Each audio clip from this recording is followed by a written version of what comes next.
குருப்யோ நமக. ஹரஹர சங்கர, ஜெய ஜெயசங்கர. தினமலர் ஆன்மீக நேயர்களுக்கு என் வணக்கங்கள். வணக்கம் சாந்தி மேம். சமீபத்துல நீங்க போயிட்டு வந்த கோயில், அந்த அனுபவம் பத்தி சொல்லுங்களேன்.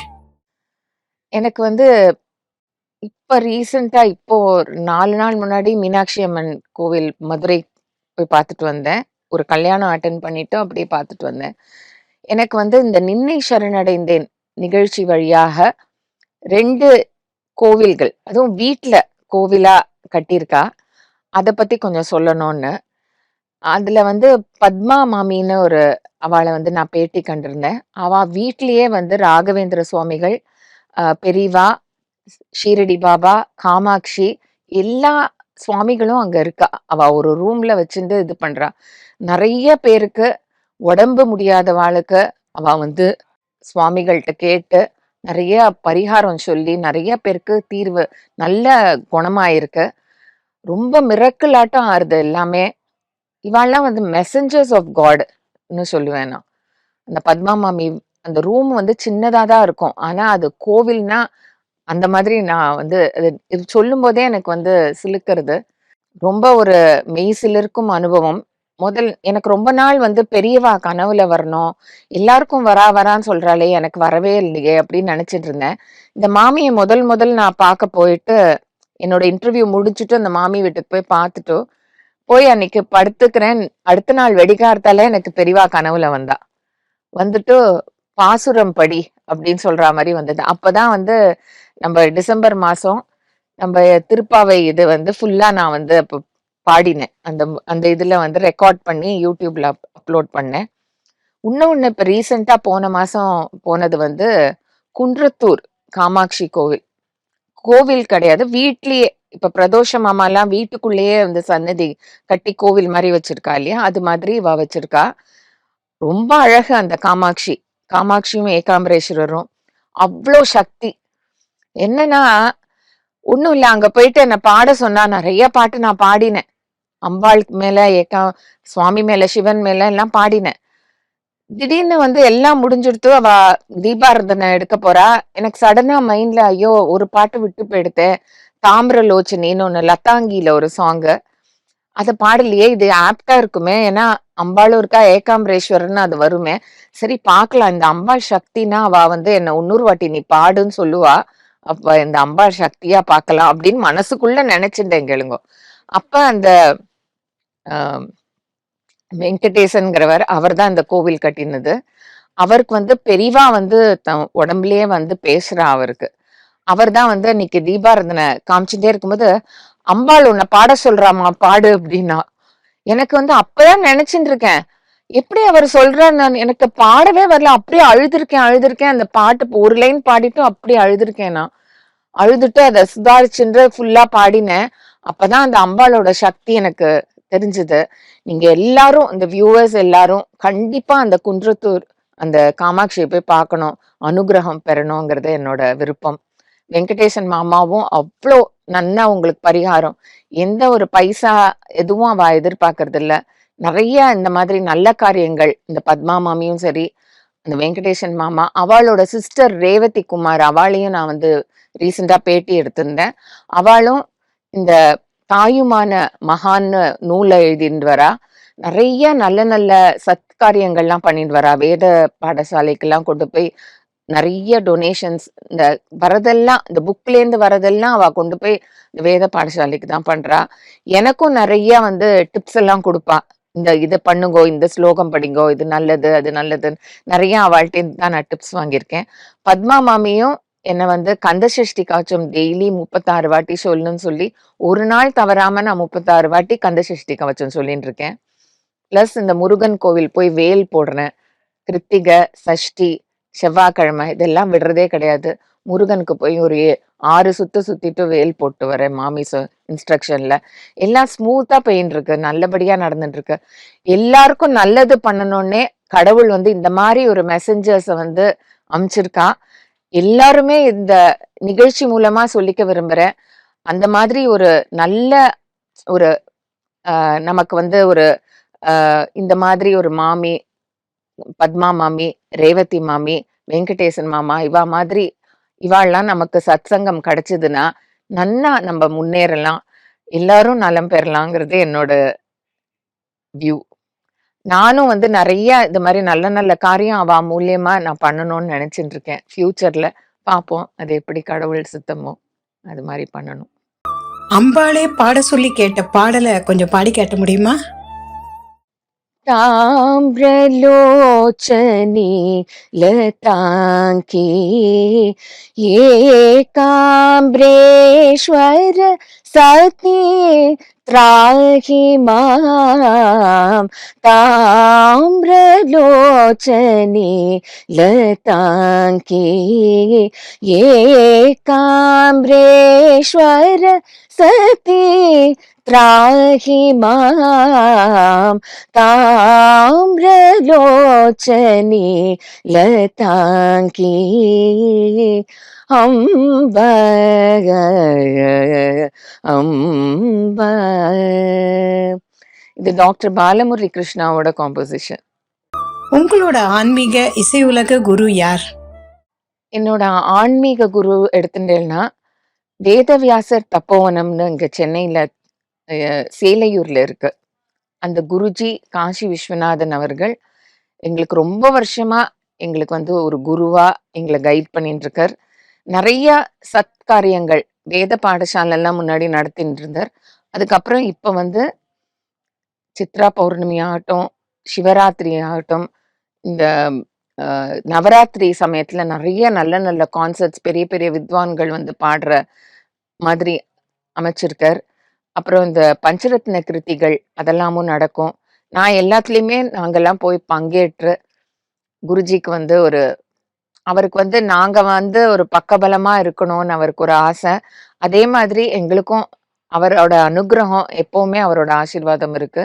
அதே போல் நெரூர் சுவாமிகள், நெரூர் சாஸ்தா சுவாமிகள், ஸ்ரீ வித்யா சங்கர சரஸ்வதி சுவாமிகள் நெரூர். அவர் வந்து எங்களுக்கு வந்து மந்திர தீட்சை பண்ணியிருக்கார்.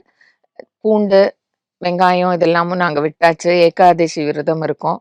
அவரோட கைடன்ஸ்ல நிறையா பண்ணிட்டு இருக்கோம்.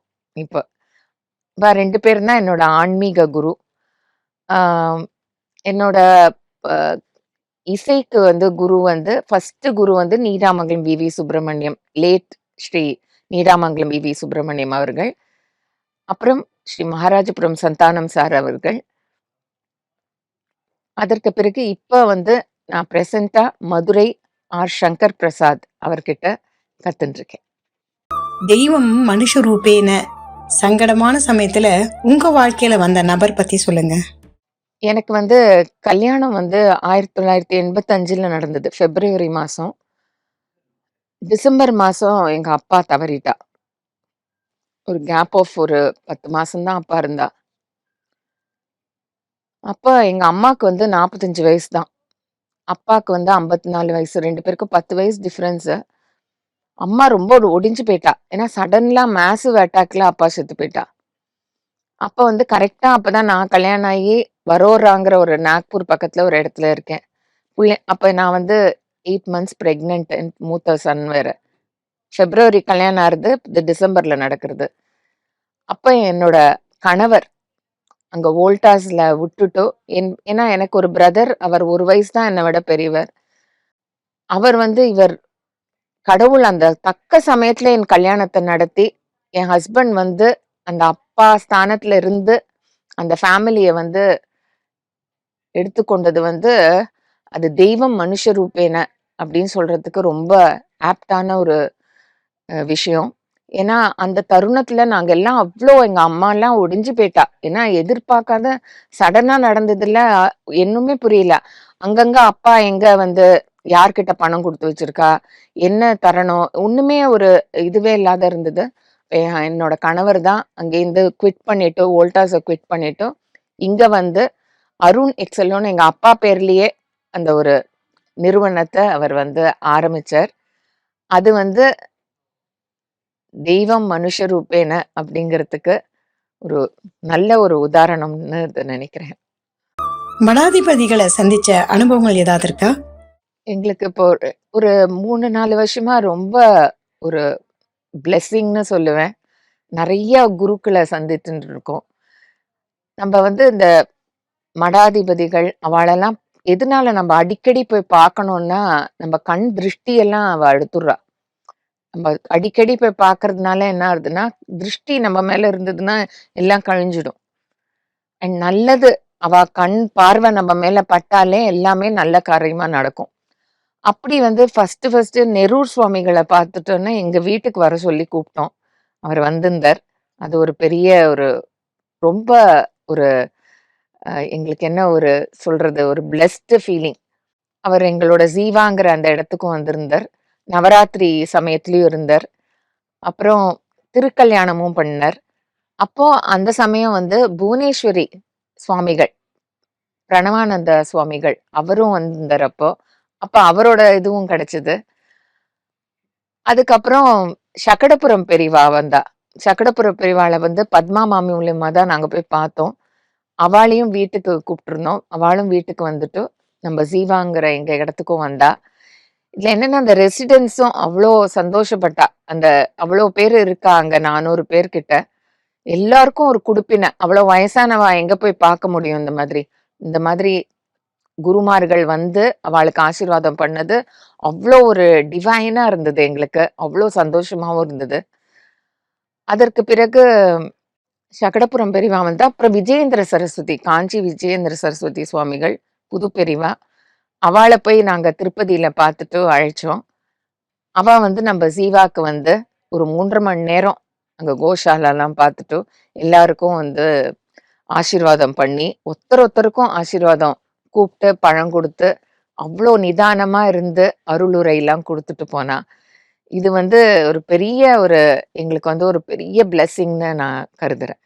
இந்த பிறவி எடுத்ததை எண்ணி சந்தோஷப்பட்டிருக்கீங்களா? மீண்டும் பிறக்கணும்னு ஆசை இருக்கா? இந்த பிறவி நிஜமாவே நான் ரொம்ப குடுத்து வச்சிருக்கேன்னு தான் சொல்லணும். ஏன்னா, ஒரு நல்ல ஒரு ஃபேமிலில பொறந்து, ஒரு நல்ல ஒரு கணவருக்கு வாக்கப்பட்டு, ஆ என் குழந்தைகளும் அவ்வளோ நல்ல ஒரு குழந்தைகளா பொறந்து, இன்னி வரைக்கும் ஒரு பொறத்தையாருக்கு ஒரு நாங்க ஒரு ஹெல்ப் பண்றா மாதிரி அந்த ஒரு மாதிரி ஒரு இத வந்து எங்களுக்கு குடுத்துருக்காரு கடவுள். நெறைய பேருக்கு உதவி பண்ணின்னு இருக்கோம். ஆ இதே மாதிரி பிறவி அடுத்த பிறவி எனக்கு கிடைச்சதுன்னா, கண்டிப்பா நான் வந்து அத வாழ விரும்புறேன். பெண்கள் எல்லாருக்குமே உங்களை போல ஒரு நிம்மதியான வாழ்க்கை அமையணும்னா என்னெல்லாம் செய்யணும்?